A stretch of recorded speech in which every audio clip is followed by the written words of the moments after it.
ایک مرتبہ کا واقعہ ہے کہ آپ صلی اللہ علیہ وسلم اپنے رضائی بھائیوں کے ہمراہ بکریاں چرانے جنگل میں گئے ہوئے تھے کہ یکایک آپ صلی اللہ علیہ وسلم کا رضائی بھائی دوڑتا ہوا آیا اور کہنے لگا، محمد قتل کر دیا گیا۔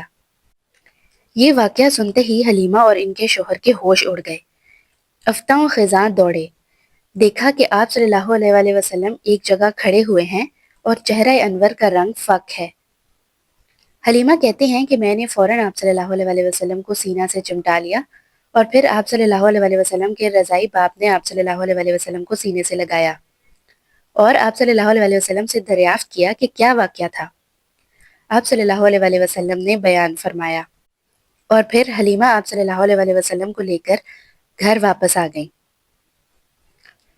واقعہ یہ تھا کہ ایک روز آپ صلی اللہ علیہ وسلم جنگل میں تھے کہ دو فرشتے جبرائیل اور میکائیل سفید پوش انسانوں کی شکل میں ایک سونے کا تشت برف سے بھرا ہوا لے کر نمودار ہوئے۔ کچھ روایات کے مطابق صرف حضرت جبرائیل علیہ السلام ہی نمودار ہوئے اور آپ صلی اللہ علیہ وسلم کا شکم مبارک چاک کر کے کلب مطہر کو نکالا، پھر کلب کو چاک کیا اور اس میں سے ایک یا دو ٹکڑے خون کے جمے ہوئے نکالے اور کہا کہ یہ شیطان کا حصہ ہے۔ کلب کو اس تشت میں رکھ کر آب زمزم یا برف سے دھویا۔ بعد ازاں کلب کو اپنی جگہ پر رکھ کر سینے پر ٹانکے لگائے اور دونوں شانوں کے درمیان ایک مہر لگا دی۔